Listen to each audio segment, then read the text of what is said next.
Hello everyone. In this video, I would like to explain to you a concept called arbitrage. Now, if you have seen this lately, and I'm sure you have heard endabeni ukuthi irandi, idola ngabe lu 7 rand.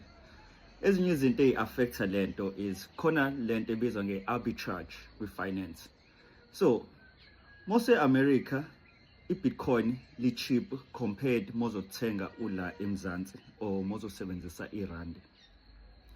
So, arbitrage ukwenza njani-ke is when uthatha irandi ulihambisa ul-exchange libe idola, and from idola uthenga ama-Bitcoin, and from ama-Bitcoin uwaswaphe back abe irandi.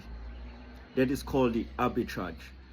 As ama-exchanges analokhu kuhici e-fluctuator, e-volatile, volatility, if that's a preferred term, then i-arbitrage yenzeka kahle and kujwayele kuba khona i-profit.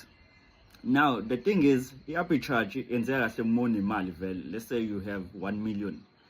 If you have 1 million, you can use that R1,000,000 to buy a dollar, and from a dollar, you buy a Bitcoin. Once in a Bitcoin, transfer it back to Randi, and that will make you profit around about 15,000.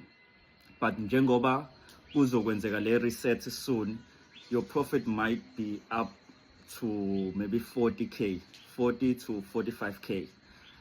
So if you're interested in the concepts, you can research it yourself, arbitrage. And more than a million, you can let me know. Sienze lento. Thank you.